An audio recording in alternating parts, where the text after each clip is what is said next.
4 children, all very close in age, within about 4 years apart from youngest to oldest. I was very involved in their upbringing. I changed nappies, I fed them, I did housework, cooking, cleaning, any domestic chore, because it was tough with 4 children so close in age. I think I was always a very affectionate father. I gave them lots of hugs and kisses and told them how much I loved them. I did things with them, took them out places, played with them. We went on some wonderful family holidays together, and I worked hard to provide well for the family. Within about 6 months after the divorce, we'd filled out the statement for arrangements for children in our divorce paperwork, which said that we would both take care of the children. We both worked, and we both found time to care for the children. During the few months leading up to my children not coming back home to me, in the original family home where they'd grown up, I'd since formed another relationship with my now wife, and I'd said that I'd hoped to get engaged and married to her. It seemed to be at this point that every time the children came for their week with me, they started to say unkind things, especially the oldest boy. They seemed to have been influenced by their mother to say these things. I don't believe they came from their own minds.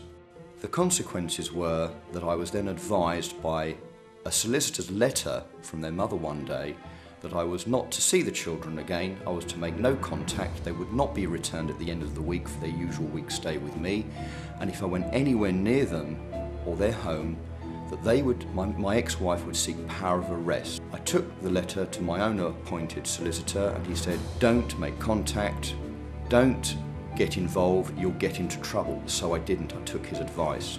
The custody battle ended up in a court hearing. Within just a week or 2 of this, I had the child support agency on my back. They kept phoning me at work, making huge demands.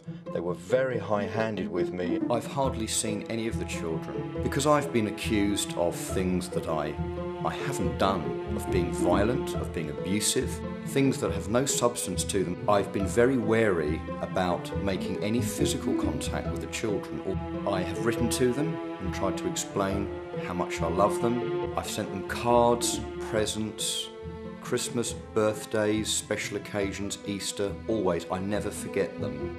The biggest mistake I ever made in trying to make contact with them, when things turned for the worst and they started saying they didn't want to see me anymore, and they wrote me letters, offensive letters, criticising me, even my parents. In desperation, I climbed onto the M23 motorway bridge near Gatwick Airport, and I threatened to jump off. I contacted my children by text message asking them to come so I could tell them the truth about everything, but they didn't. I don't blame them for not coming. It was a stupid thing to do. The police came, I was taken away, and I was locked up for my own safety. And I wouldn't do it again. It was a foolish mistake, but I was desperate. Since then, I've remarried.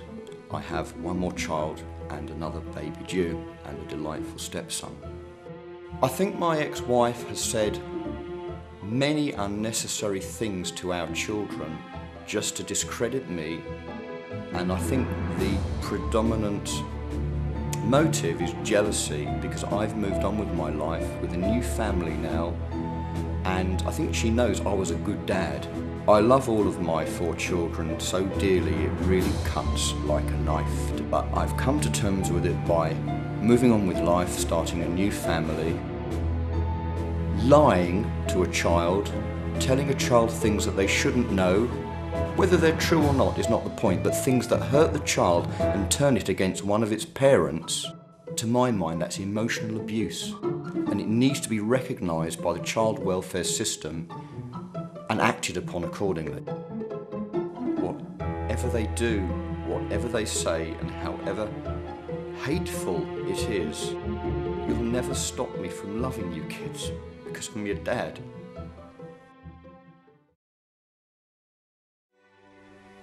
I became aware or at the age of 8 that father wasn't around much. And since then, that things weren't quite right. And over the next year or so, father was not around. From about the age of 10, I was then sort of informed that he was not going to be about. Which was a bit of a shock, but at times one could believe it. But it's a long time ago, so memory doesn't help me too much at times, but I still have memories of it and feelings for it. Probably at that time, going back a good few years, it was a bit of an unusual situation. Families didn't split up, or if they did, you didn't know about it. It almost felt unique. But soon came to realise that we weren't going to see our father again. After probably 15 or more years of no contact with my father, or shall I say no knowing contact, in the sense I don't know if he wrote to me or sent me birthday cards, that I do not know. I didn't knowingly receive any. But when I was into my 20s, I thought now was an opportune moment. There was no real catalyst that caused me to try and get in touch with him. But I thought, I probably got old enough to realise there were two sides to every story. And what harm would there be in trying to make contact again? I had a plan to meet him at the house, his new house, with his new wife. I arrived and she told me that her father was down at the pub, meet there. It was obviously not an opportunity to discuss this on the doorstep, so I duly went down to the pub. I went into the public bar, walked up behind my father and nicked his drink off the bar and downed it, and then just said, "Hello, Dad." And after that, we got on famously. During our first meeting and subsequent meetings, I saw a lot of my father after that. I hadn't mentioned to my mother that I'd met him. I didn't ask questions as to what had happened or why things had happened. Did I really need to know what had happened between mother and father? Yes, it had affected me, but that was their life, not ours. So we were able to move on and build up a very strong friendship. And I'd like to think that I got on better with my father now, and well, until he died, through what had happened. Without asking the questions, we built up an honest relationship. We kept in touch and saw each other very regularly until he passed away, so it was another 30 odd years. But there are two sides to every story. Definitely two sides. Let time go by, and to the parent who's missing their child, never give up hope. I, for one, an example, I went back after 15 years and found my father.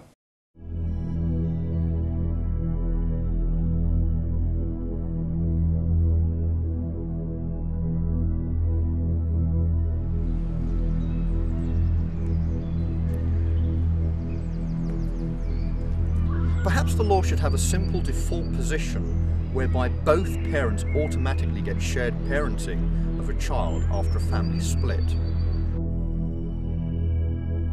It seems that family law is overcomplicated and there are too many elements to the child welfare system which do not communicate with one another, like courts, schools, social services, CAMS, which are perhaps all running too autonomously.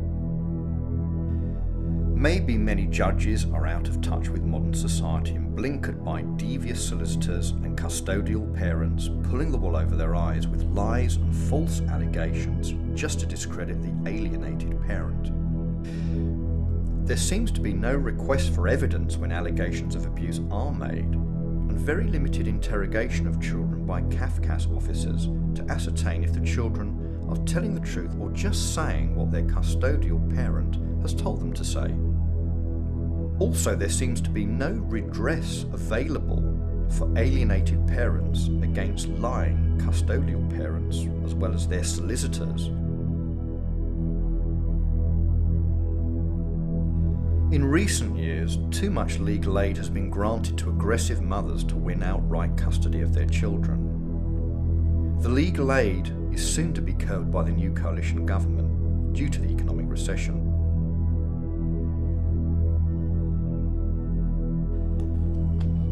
The child welfare system, unlike most other aspects of society and the workplace, doesn't appear to have caught up with the times on sexual equality either. Men seem to be discriminated against and are often assumed to be the aggressive, violent, and abusive parent, with no ability to bring up children as well as a mother could.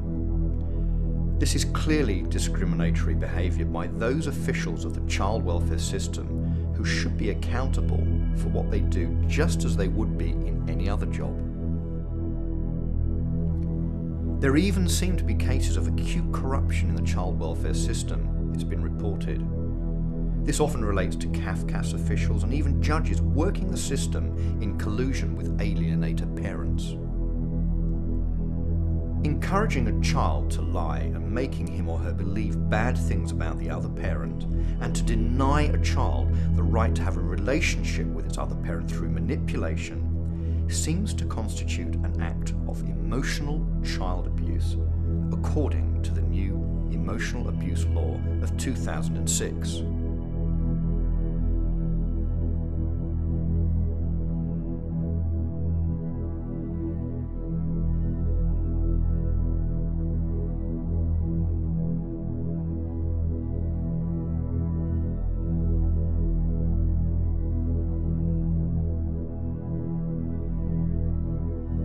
A child doesn't naturally lie or hate. If it does, it's normally taught to do so through its parenting. The thinking of a child is often such that if it loses contact with one parent already, then naturally it fears losing contact with the other one as well. To hold on to the parent they are left with, the child will do whatever they are told by this parent to please them. The brainwashing process, says Dr. Lowenstein. The logic of the child's mind operates perhaps on the principle of the cliche, a bird in the hand is worth two in the bush. In other words, hold on to the one parent you've got. You may lose them both if you try to keep them both. Do the powers of the Child Support Agency give custodial parents the motivation to milk the income off of the other parent, perhaps? In the long term, there are no winners in parental alienation. Everybody suffers. The unfortunate consequences of parental alienation look to be mostly falling upon the children themselves as they grow up and find difficulty in their own relationships with their partners, and the higher probability that they will suffer a breakdown in relationship with their own children one day.